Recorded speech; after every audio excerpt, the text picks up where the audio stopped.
Well, you ready for the word? Okay. Let's go to, open your scriptures to Matthew chapter 6.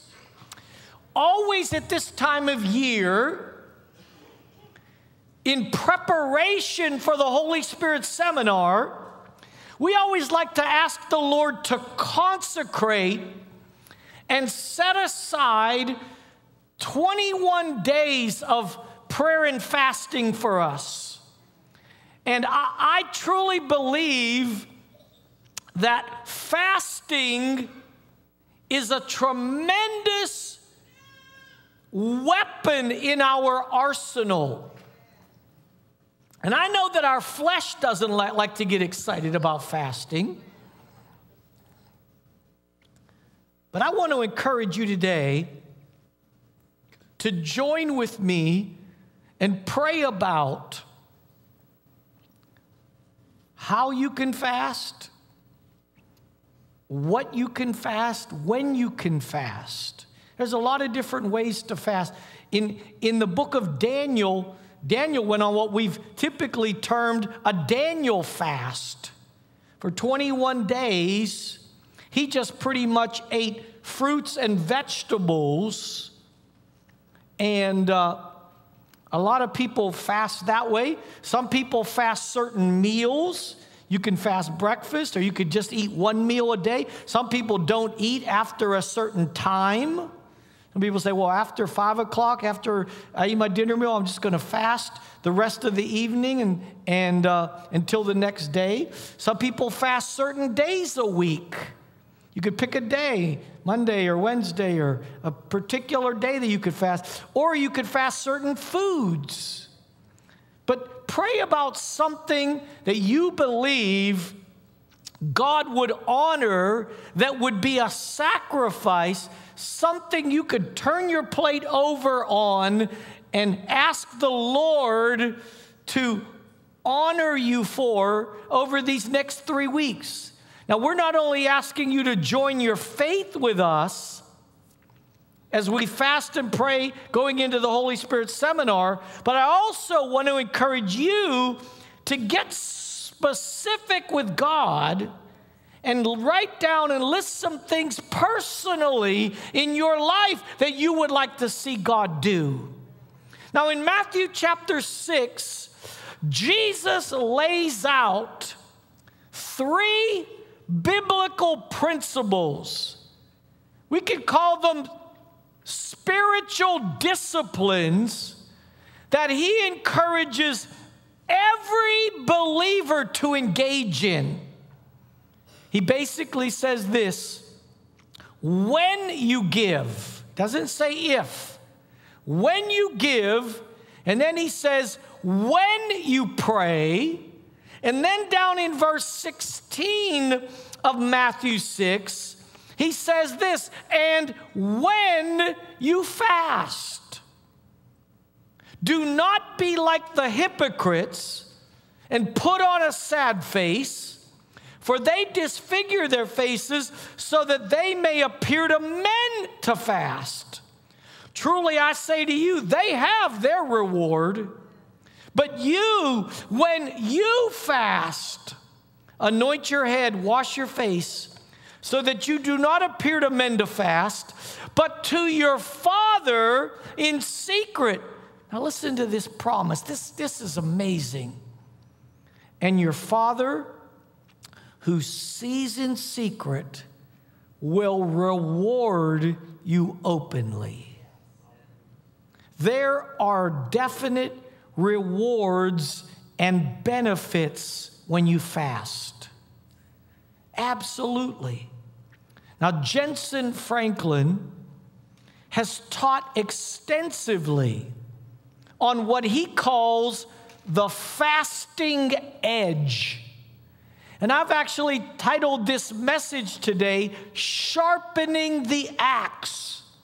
Because I believe that when we fast, we are sharpening the spiritual axe in our lives so that we can be more effective effective in cutting down and cutting out the things in our lives, in our children and grandchildren, in our marriages, in our finances, in our families that are not of God. Hallelujah. I might have to say some amens to my own message here today. These three disciplines create an atmosphere for the power of God to be released. I like to call them the 30-fold, the 60-fold, and the 100-fold blessing. When you give, when you pray, and when, not if, when you fast. So, Lord, I'm asking you to consecrate these next 21 days for us. In Jesus' name. In the book of Ecclesiastes, chapter 4 and verse 12, it says, a threefold cord is not quickly or easily broken. I want you to see that when you give, when you pray, and when you fast, you form a spiritual cord that I believe can pull down and shatter the strongholds in our lives that are not of God. Hallelujah. Amen. So go with me to Matthew chapter 15. Matthew 15. And my first point, I'm just going to call it that. Sharpen the axe. Sharpen the axe in your life. In Matthew 15 and verse 13, Jesus says this, every plant which my heavenly Father has not planted shall be rooted up. Now, every one of us, including me, we are all dealing with things in our lives, in our families' lives that need to be rooted out. And I don't know about you, but I want a sharp axe when I put it to the root of those things, because whatever my Heavenly Father's not planted, it's coming down. We're cutting it out in the name of Jesus Christ. Satan, your kingdom is coming down. Come on, somebody. Hallelujah. Now, if you could get excited about fasting, you know you're in the Spirit, right? You know you are, because your flesh doesn't get excited. As we kick off this 21 days of prayer and fasting, I want to encourage you not only to fast for the upcoming seminar. I'm believing with all my heart we're going to see an open heavens over this house. God promised He was going to pour out His Holy Spirit on our children, our sons, and our daughters. I'm believing that our children in Vacation Bible School are going to have an encounter with God. I've got such an expectancy in my spirit about the youth conference this year. I believe God's going to pour out His Spirit on our teenagers. Come on, somebody. Come on. I'm ready for God to do something like He's never done before. Yes. But I don't want you just to fast for the seminar, but I want you to get specific. Write some things down you're believing the Lord to do. We've all got things in our life we want God to change. In Matthew chapter 3 and verse 10, it says, and now the axe is laid to the root of the trees. Therefore, every tree which does not bring forth good fruit is cut down and cast into the fire. I don't care how long that tree's been growing in your life. I don't care how deep the roots are. I don't care how stubborn or how big that trunk is. I'm here to tell you we're going to sharpen the axe with this fast, and we're cutting out of our lives everything that God has not planted, everything in our children's lives, everything in our marriages, everything in our finances, everything in our health. It's coming down in the name of Jesus. Hallelujah. Oh, I feel the ghost in here today. Come on, somebody.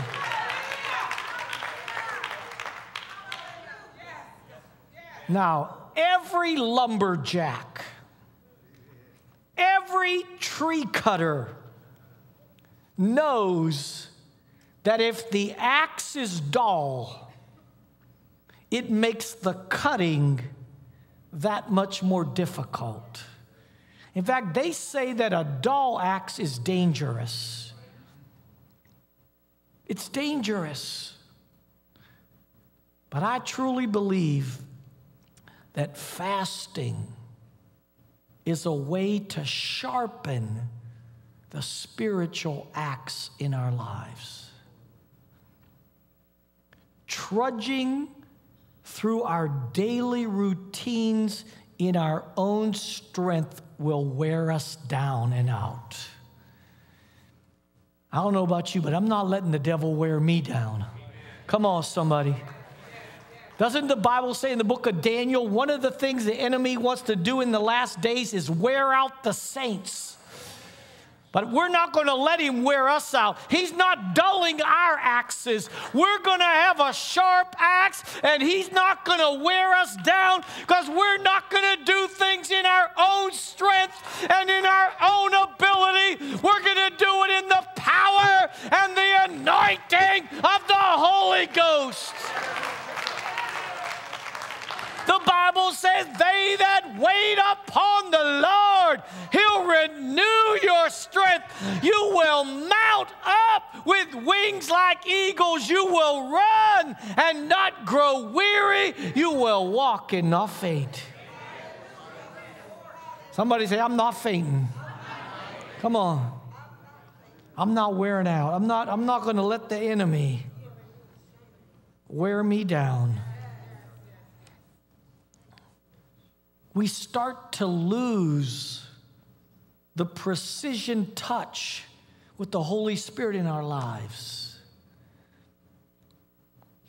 Ask yourself this morning, be honest. Have you grown spiritually dull? Have you lost your cutting edge? Have you lost your passion? Your fire, your freshness? It's easy to do. It's easy to do. I've been saying this now for a couple of weeks. It's summertime now. Thank God school's out. Thank God the weather's nice. Thank God for vacations. But don't take a spiritual vacation. You can't afford a spiritual vacation. The Bible says we need to be sober. We need to be vigilant, because we have an adversary that goes about as a roaring lion, seeking whom he may devour. Resist him steadfastly in the faith. Resist him. Don't let the enemy steal your edge. Without the presence and the power, we become ineffective and even dangerous, like a dull axe.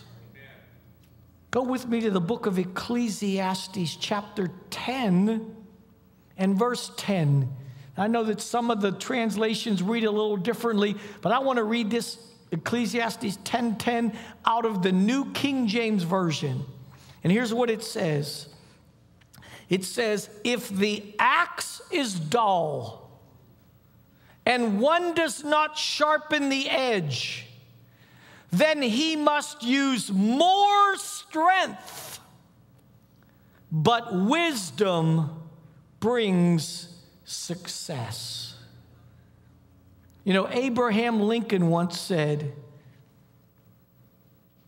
"Give me 6 hours to chop down a tree, and I will spend the first 4 hours sharpening the axe." Now that's wisdom. Come on. If you have grown dull, or maybe you've been in a season of relentless battle, maybe you're struggling with mistakes or failures, maybe you've lost your edge in the business world, in your marriage, or maybe even in the ministry, I want you to be encouraged today. Because I believe as we get on board with this consecrated 21 days of prayer and fasting, fasting will give you back the anointing to be productive, to be successful, and to accomplish the will of God in our lives. Hallelujah. Amen. It's time to sharpen the axe, so that when we swing and address those things in our lives that need to come down, we're not doing it in our own strength. But thank God we're doing it with a sharp edge under the anointing of the Holy Spirit. I'm going to get you excited about fasting before this message is over. Isaiah 58. It's typically what we call the fast chapter. But turn there, Isaiah 58, and let's look starting in verse 6 together.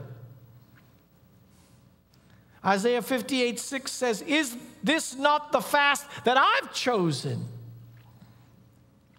To loose the bands of wickedness, to undo heavy burdens, to let the oppressed go free, and that you break every yoke."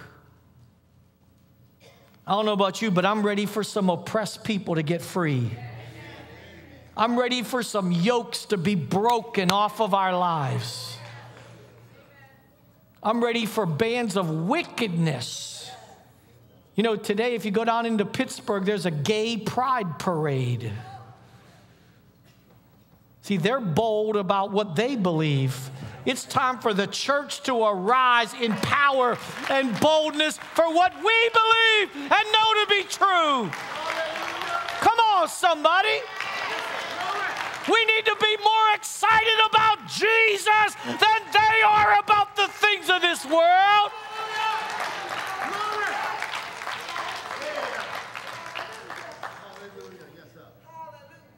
Verse 7, "Is it not to break your bread, to deal your bread to the hungry, that you should bring home the wandering poor? When will you see the naked and cover him, and you will not hide yourself from your own flesh?"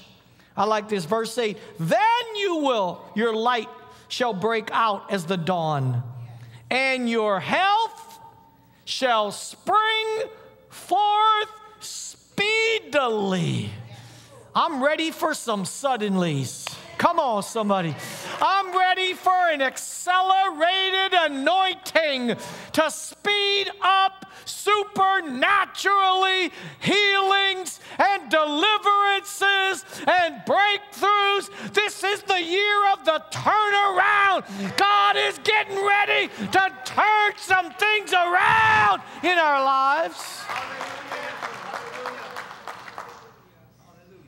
Verse 8, "And your righteousness shall go before you, and the glory of the Lord shall be your rear guard." I love that. God's got your back. I said, God's got your back. See, the enemy likes to catch us off guard. He likes to surprise us. He likes to sneak up on us. But I'm here to tell you, when he does, God's got my back.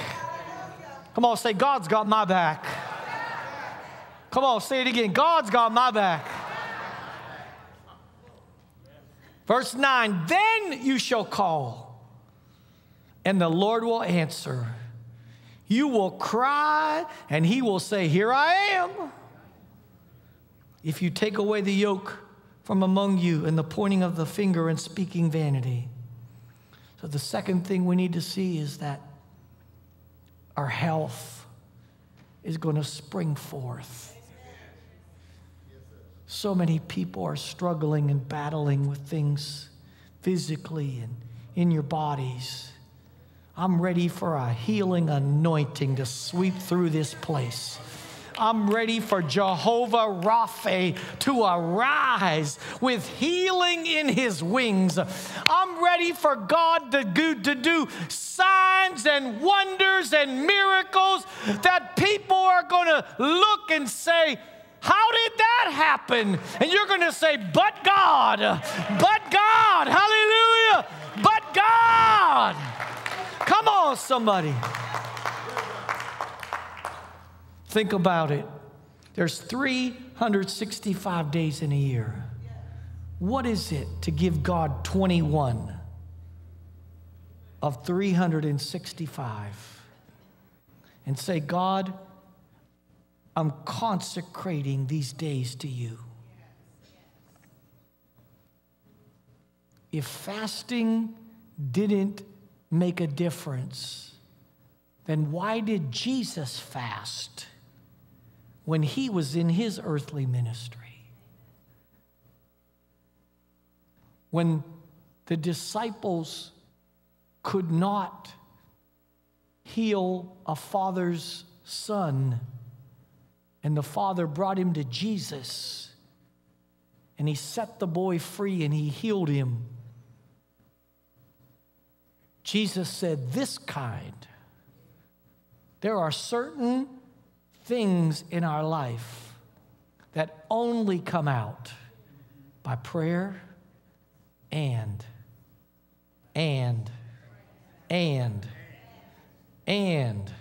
by fasting. When you give, when you pray, when you fast. Let's sharpen the axe. Let's believe God for some health to spring forth speedily.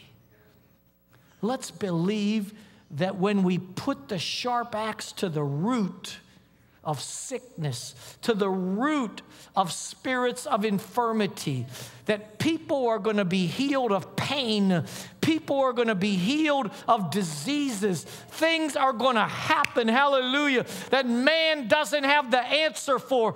Sometimes you go to the doctor and they give you the prescription, but it only medicates you. But I'm here to tell you there's a healer in the house today, and his name is Jesus Christ of Nazareth.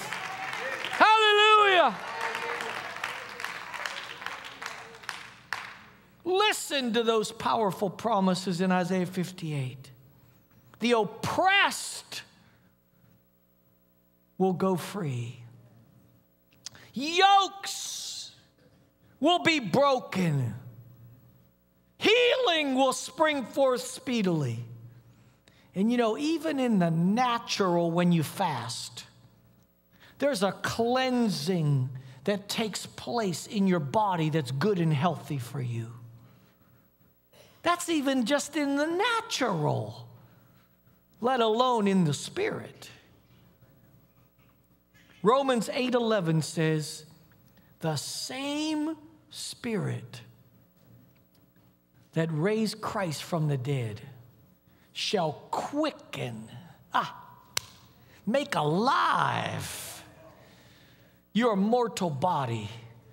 The Holy Ghost went into the grave on a Sunday morning and raised up Jesus, who had been physically dead for 3 days, and he quickened him and made him alive and brought him back to life. And I'm here to tell you that same Holy Spirit can quicken our bodies.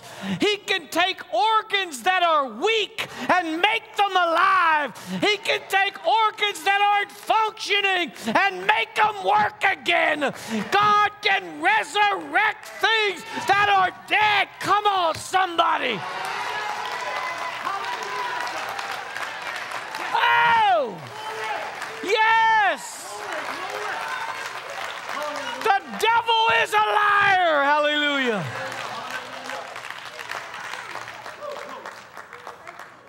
Shall quicken and make alive your mortal body.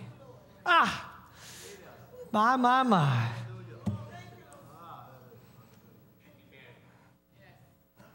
In Isaiah 58 and verse 12,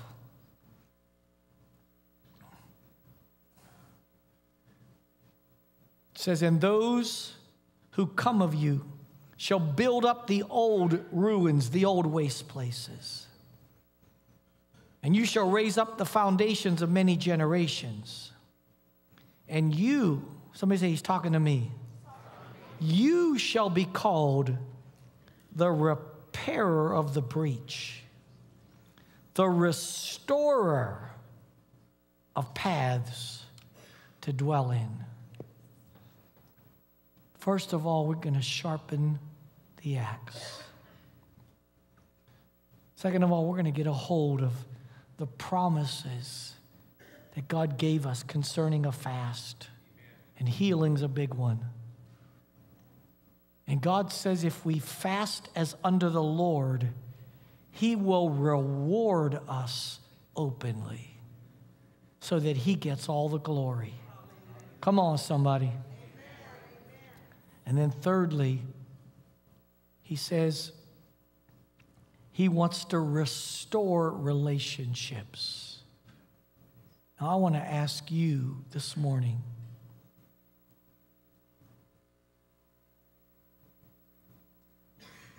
do you need your relationship with the Lord restored? Have you drifted away? The Bible says in the book of Revelation, there's some people that have left their first love. Or maybe there's a relationship in your family. Or maybe there's a relationship with somebody else that's been drifted apart. Maybe your marriage needs healed and restored. God said He can break down the middle wall of partition and make us one again.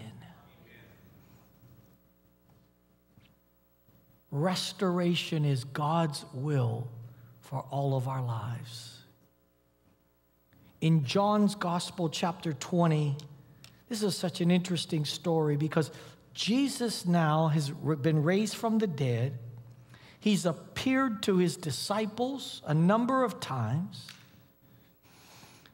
But at one point, shortly after the resurrection, Peter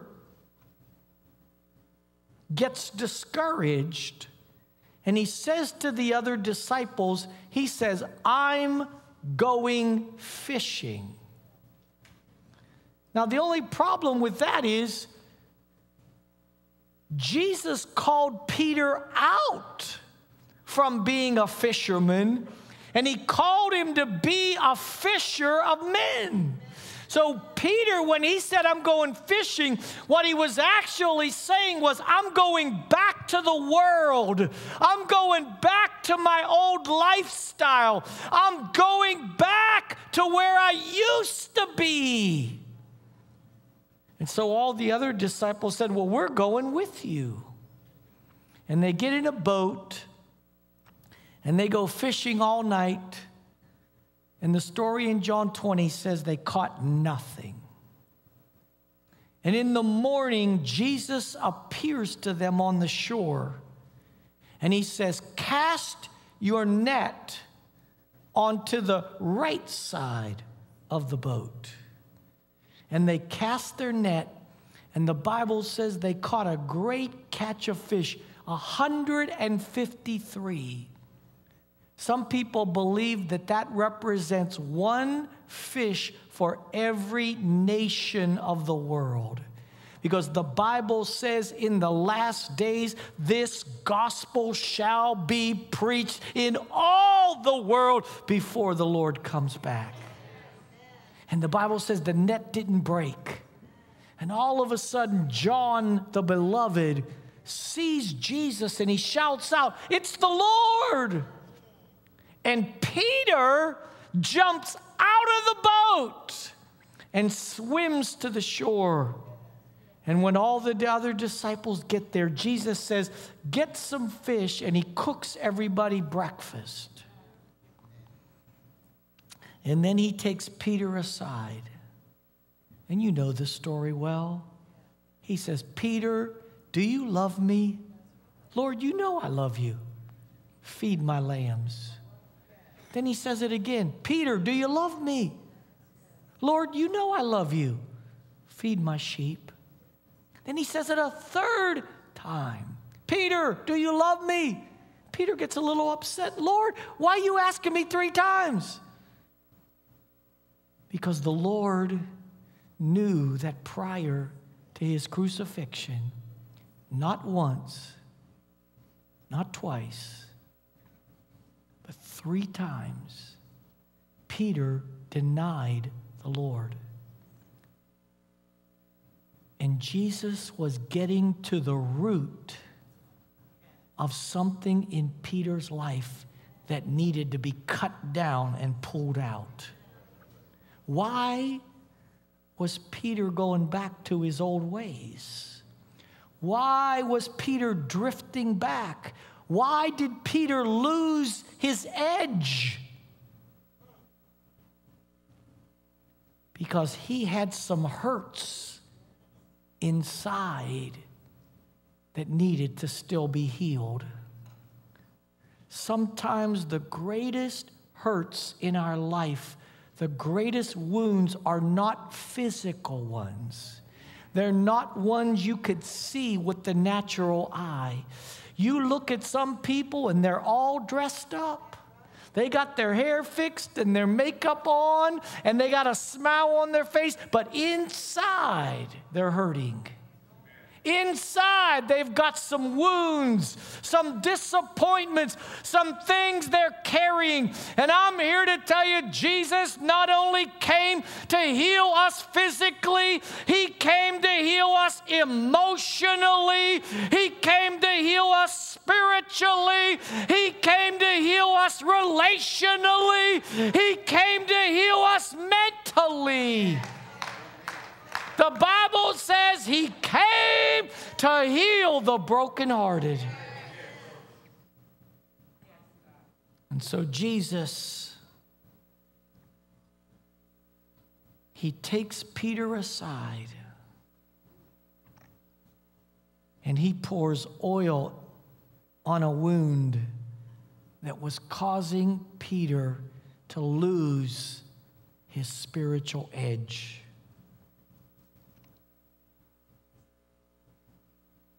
Maybe you have some hurts or some wounds that can never be seen to the natural eye, but you know in your heart they need to be healed. I'm here to tell you, during these 21 days, I'm believing not only is health going to spring forth speedily, suddenly, but I'm believing God's going to heal some wounds, heal some disappointments, heal some hurts. And if you've drifted back, if you've lost your edge, if you feel spiritually dull, if you feel like your marriage is in need of healing, I'm believing God is going to heal you internally and spiritually and emotionally, just like he did for Peter. Hallelujah. Recover your passion. Recapture your dream. Restore your joy. over these 21 days, together, let's sharpen the axe so that we can see things in our life that are not of God cut down and rooted out. And we can see things restored that we know are God's will for our lives. Let's stand up together.